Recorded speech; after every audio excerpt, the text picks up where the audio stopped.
झालं त्यानंतर त्यांच्यावर टीका होते. एकंदरीतच खरंच असं शिवसेनेत प्रगत आहे का, अशा गाड्या वाटल्या जात होत्या का, त्यातून मर्सिडीजचा उल्लेख त्यांना केला? नीलमताईंना 4 वेळेस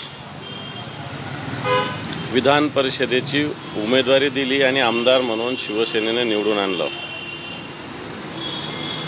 2 वेळेस त्यांना उपसभापती केलं गेलं. म्हणजे 6 वेळेस त्यांना काही ना काही मोठ्या जबाबदाऱ्या पक्षाने दिलेल्या आहे. आता सगळे आमदारच होतील, सगळे उपसभापतीच होतील असं त्यांना पक्षाचं सुद्धा उपनेता केलेलं आहे. म्हणजे 6-7 वेळेस पद दिले. मग नीलमताईंनी प्रत्येक वेळेस 2-2 जर मर्सिडीज दिले असेल तर 12 मर्सिडीज होतात. मग ह्या 12 मर्सिडीज नीलमताईंनी दिल्या का? चला दिल्या असं आपण म्हणू. मग ह्या कुठून आणल्या त्यांनी 12 मर्सिडीज हेही आपण विचारू.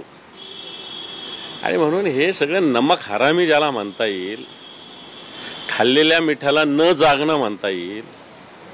आता त्या महिला आहेत म्हणून जास्त शब्द वापरता येत नाही, परंतु याला मला असं वाटतं नमक हरामीपणा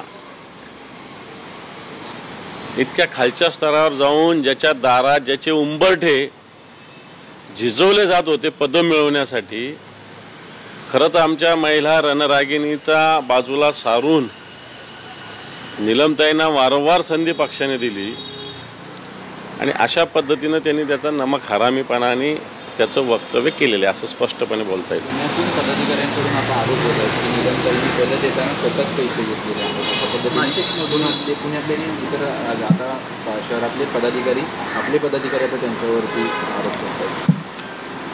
हे बा, काचेचं घर आहे, प्रत्येकाचं असतं. असं असताना मी काही त्या पुण्यातल्या आरोपाकडे जात नाही. शिवसैनिक जर आरोप करत असेल तर ते काय असत्य मी म्हणणार नाही, ते सत्यच असतील.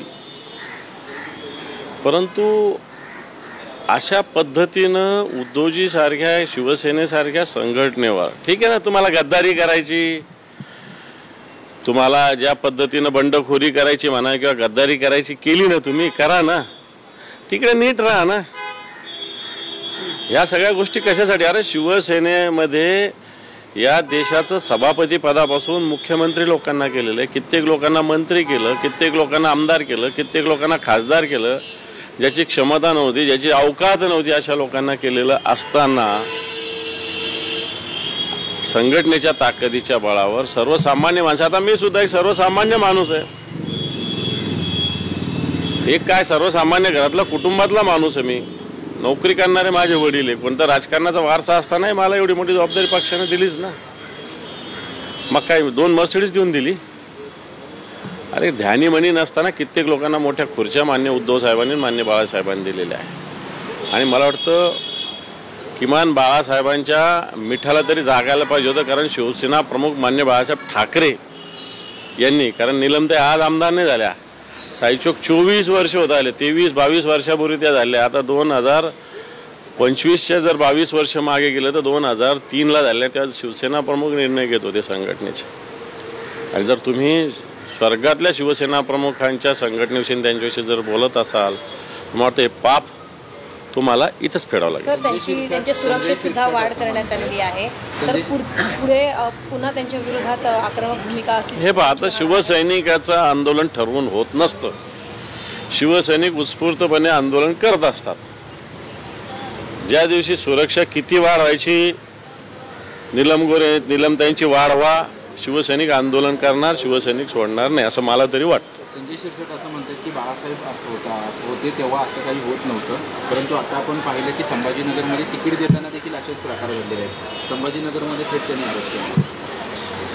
मला असं वाटतं संजय शिरसाट यांनी या मुंबईत 72व्या मजल्यावर घर घेतलेलं आहे. संभाजीनगरात 22,000 स्क्वेअर फीटवर त्यांचा राजमहल आहे. त्यांच्याकडे सगळ्या गाड्या 2-2, 3-3 कोटीच्या आहे. डिफेंडर वगैरे, मला तर किमती माहिती नाही. त्या सगळ्या कुठून जमा केल्या आधी सगळं सांगावं बरं का. कुठून जमा केल्या एवढं सांगावं. जे संजय शिरसाट स्वतः गुत्तेदारी करतात, त्यांच्या घरचे फोटो दाखवतो, किती JCB उभे, किती हे उभे, कोणाच्या नावावर करतात. कशासाठी उभे तुमच्या घरात JCB, तुमच्या घरात रोड रोलर कशासाठी उभे, तुमच्या घरात क्रेन कशाला उभे आहे? माझ्याकडे सगळे फोटो आहेत त्याचे. मला वाटतं तोंड उघडायला लावू नका एवढंच मी सांगतो. दोन्ही ठाकरे बंधू एकत्र पुन्हा आलेले पाहायला मिळाले. अशातच आता परत चर्चा सुरू आहेत. महानगरपालिकेत सुद्धा एकत्र पाहायला मिळतील का अशी शक्यता वर्तवली जाते. काय नेमकं सध्या मला त्याच्यातलं काही माहिती नाही. आम्ही शिवसैनिक म्हणून काम करतो. पक्षप्रमुख जो निर्णय घेतो त्याच्या मागे आम्ही खंबीरपणे उभा असतो.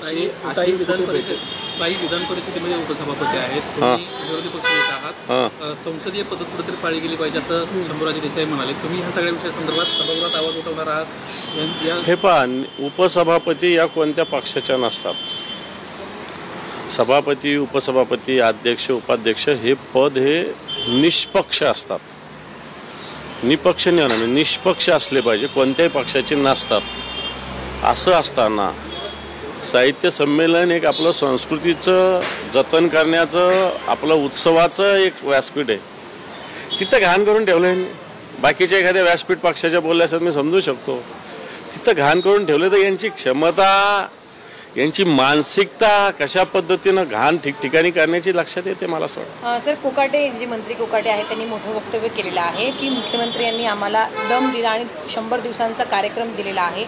मस्ती कराल तर घरी जाल असंही आम्हाला म्हटलंय. PA आणि OSG मुख्यमंत्रीच ठरवतात. आमच्या हातात काही राहिलेलं नाही असं म्हणायला.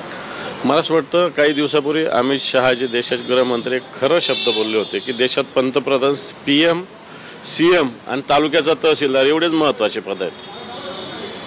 हे 3च पदं महत्त्वाचे या देशामध्ये. बाकी हे पद व्यवस्था हे अतिशय खरं बोलले होते ते.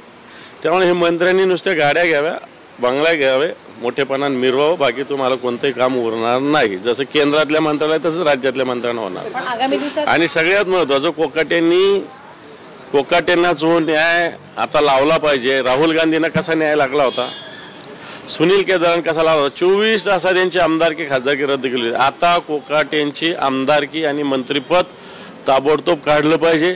तुम्ही करता काय? तुम्ही 1 रुपयात विमा दिले तर भिकाऱ्याला 1 रुपया देत नाही असं म्हणता, इतकं वक्तव्य करता. तर मला वाटतं तुमची मंत्रिपदावर राहण्याची लायकीच नाही आहे. म्हणून मुख्यमंत्री तुम्हाला बरोबर, आपल्याकडे ग्रामीण भागात एक म्हण आहे, दिल्या भाकरीचे राहावं तेवढं दिल्या भाकरीचे राहा. अध्यक्ष म्हणतात की मला न्यायालयाची प्रत आली नाही, त्याच्यामुळे अजून काय कारवाई त्यांच्यावरती. राहुल गांधीची बरी 24 तासाच्या आत, लगे 1 तासाच्या आत आली होती लोकसभेमध्ये. सुनील केदारची भली आली होती ताबडतोब. आणि आता तुम्हाला न्यायालयाची प्रत भेटत नाही. ऑनलाईन येत असते ना, ती यायची काय गरज आहे? याचा अर्थ तुम्ही जागरूक नाही आहे. याचा अर्थ तुम्ही वकील आहे का नाही आहे हा पण प्रश्न आहे. कारण तुम्ही वकील आहात, तुम्ही वकिली केलेली आहे. न्यायालयाची प्रत कशी असते, कशी येत असते तुम्हाला चांगल्या पद्धतीनं माहिती आहे. स्वतःचं असलं की ते झाकून ठेवायचं आणि दुसऱ्याचं वाकून बघायचं. सर, केंद्रीय मंत्री रामदास आठवले असं म्हणालेले आहेत की या सरकारच्या काळात, सध्याच्या सरकारच्या काळात दलितांवरचे अत्याचार वाढलेले आहेत आणि याकडे सरकारचंही लक्ष असलेलं पाहायला मिळत नाहीये. मोठं घरचं आहे रे हा. रामदास आठवले केंद्रातले मंत्री यांनी केलेलं वक्तव्य हे दखल घेण्यासारखं आहे. ठिकठिकाणी ग्रामीण भागात, खेड्यापाड्यात अशा पद्धतीनं गोरगरिबावर, दीन दलितावर, आदिवासी बांधवावर वेगवेगळे अत्याचार होत आहेत. गुन्हेसुद्धा पोलीस स्टेशनमध्ये दाखल करून घेतलं. बाकी न्याय देणं तर फार लांब आहे. न्यायसुद्धा मिळवण्यासाठी त्यांना कोर्टात जाता येत नाही अशा प्रकारची स्थिती आहे. आणि निश्चित महाराष्ट्रासारख्या फुले शाहू आंबेडकरांच्या, छत्रपती शिवरायांच्या महाराष्ट्रात अशी स्थिती असणं हे भयावह आहे. महाराष्ट्रातील ताज्या बातम्यांसाठी बघत रहा टाइम्स टुडे 18 न्यूज. सोबतच शेअर करा, सबस्क्राईब करा आणि